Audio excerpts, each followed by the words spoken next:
Hello everyone, myself Hasnain Ansari. I am a third year MBBS student, SKMCH Muzaffarpur Bihar. और आज हम बात करेंगे मेनली 3 टॉपिक पे। पहला टॉपिक होगा नीट की कट ऑफ कितनी जा रही है। दूसरा टॉपिक होगा थोड़ा बहुत पेपर डिस्कशन के बारे में।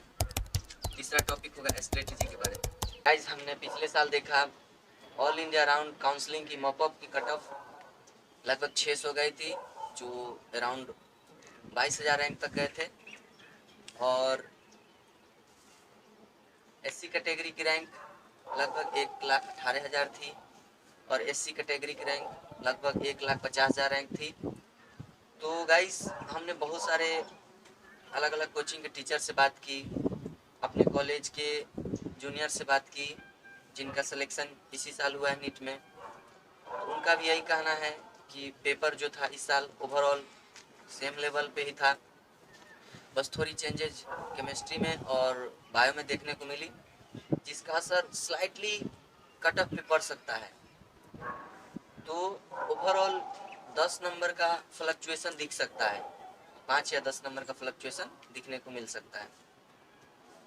तो गाइस, एक और खुशखबरी है कि इस साल ऑल इंडिया में एमबीबीएस के सीट भी इंक्रीज हुए हैं और नंबर ऑफ स्टूडेंट भी इंक्रीज हुए थोड़ा बहुत, और पेपर भी लगभग सेम ही था। तो ओवरऑल यही कंक्लूजन निकला कि कट ऑफ अराउंड उसी के आसपास रहेंगे, 5 या 10 मार्क्स इधर उधर हो जाएंगे। गाइज, इस साल एमबीबीएस की टोटल सीट 1,04,000 के अप्रोक्स है, जिसमें से गवर्नमेंट सीट 50,000 से ज़्यादा है। तो कट ऑफ पे इसका असर पड़ सकता है, 2 या 3,000 रैंक का वेरिएशन दिख सकता है। जैसा कि पिछली बार जनरल, ओबीसी, ईडब्ल्यूएस अराउंड 22 से 23,000 रैंक तक मिल गए थे गवर्नमेंट एमबीबीएस कॉलेज।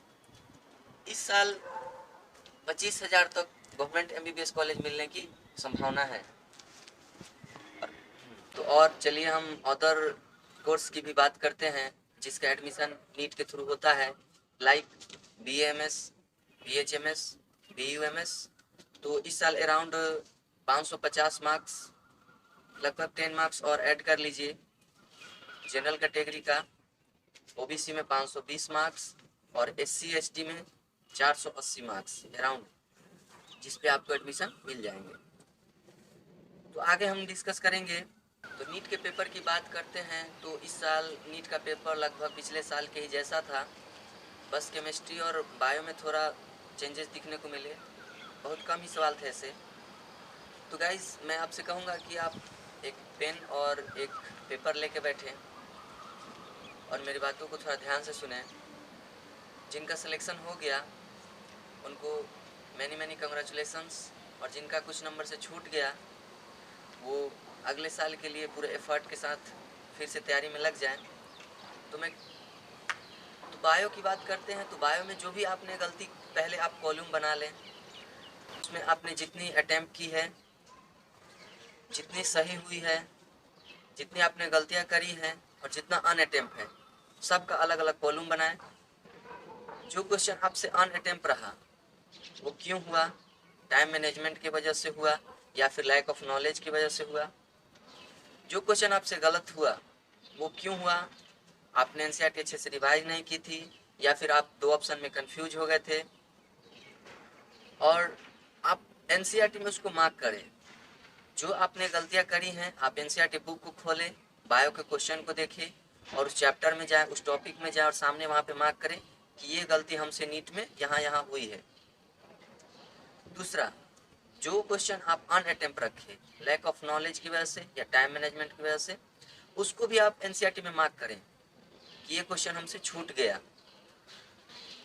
केमिस्ट्री की बात करते हैं। केमिस्ट्री में भी आप ऐसे ही कॉलम बनाएं, खास करके इनऑर्गेनिक में जो आपने गलती करी, जो आपसे छूट गया। तो जो आपसे गलती हुई है वो एनसीईआरटी में ढूंढे इनऑर्गेनिक की, कहाँ कहाँ से आपने गलती की है, वहीं पे जाके आप मार्क कर लें उसको। फिर आपको इनऑर्गेनिक में जो क्वेश्चन छूटा है उसको भी आप एनसीईआरटी में मार्क करें कि क्यों छूटा, ये हमने पढ़ा नहीं था या रिवीजन नहीं किया था। गाइस, ऑर्गेनिक की बात करें तो ऑर्गेनिक में भी मोर और लेस सेम ही थे, लेकिन कुछ क्वेश्चन हमने इस बार देखे जिसमें A B C D E तक था, जो ऑर्गेनिक के रिएक्शंस थे। तो गाइज आप पढ़ाई किए होंगे कोचिंग इंस्टीट्यूट में, ऑनलाइन प्लेटफॉर्म जहाँ से भी आप पढ़ाई किए होंगे, आप उसके नोट्स को देखिए, फिर एनसीईआरटी को देखिए, पूरे ऑर्गेनिक के जो मैकेनिज्म है उसको देखिए, कहाँ आप लैग किए, कैसे आप रिएक्शन में लैग कर गए, आंसर तक आप नहीं पहुँच पाए। और जो डायरेक्ट एनसीईआरटी के लाइन थे उसको आप जाके ऑर्गेनिक में मार्क कर लीजिए, ठीक है। और जो फिजिकल केमिस्ट्री की बात है, तो फिजिकल केमिस्ट्री में जो आप नोट्स तैयार किए हैं किसी भी प्लेटफॉर्म से, ऑफलाइन ऑनलाइन, उसमें भी आप जाके या तो आप फार्मूला में गलती कर दिए, फार्मूला के अप्लाई में गलती कर दिए, कैलकुलेशन में गलती कर दिए, ऑप्शन एलिमिनेट करने में गलती कर दिए, कहाँ आपसे फिजिकल केमिस्ट्री में गलती हुई उसको नोट डाउन कीजिए। और जहाँ तक फिजिक्स की बात है, फिजिक्स का पेपर लगभग सेम ही था, एक तरह से आसान था, जिसमें फार्मूला बेस्ड क्वेश्चन थे आधा से ज़्यादा। तो आप उसको देखिए कि आपने फार्मूला में कहाँ लैग किया, या फिर आपके डेरिवेशंस, जैसे हमने इस साल का आपका क्वेश्चन पेपर देखा, उसमें हमने बहुत सारा देखा कि फार्मूला में जो है ड्राइव करके बीच का इक्वेशन होता है, जैसे इन्वर्सली प्रोपोर्शनल का रिलेशन है, डायरेक्टली प्रोपोर्शनल का रिलेशन है, डबल करने पर उसके रिलेशंस में कितना गुना मैग्नीफाई होगा या कम हो जाएगा, इस तरह के क्वेश्चंस थे। और कुछ स्टेटमेंट्स टाइप के क्वेश्चन थे, तो उसको आपको देखना है। अपने अगले वीडियो में बताऊंगा जो स्टूडेंट्स अपेयरिंग के हैं, लाइक 11th और 12th कर रहे हैं उनके लिए, और जो ड्रॉपर हैं उनके लिए भी अलग स्ट्रेटेजी मैं शेयर करूंगा अपने अगले वीडियो में। और गाइस, हार जीत कोई बड़ी चीज़ नहीं है, और मानते हैं कि एक साल प्रिपरेशन के गाइस जिनका सिलेक्शन हो गया उनको बहुत सारे कॉन्ग्रेचुलेसन्स, और जिनका छूट गया वो घबराए नहीं, परेशान नहीं हो, लगे रहें, निरंतर मेहनत करें, अपने रूटीन को फॉलो करें, और अगले साल के लिए नीट 2024 के लिए पूरे ईमानदारी से लग जाएं, और होप सो अच्छा ही होगा। और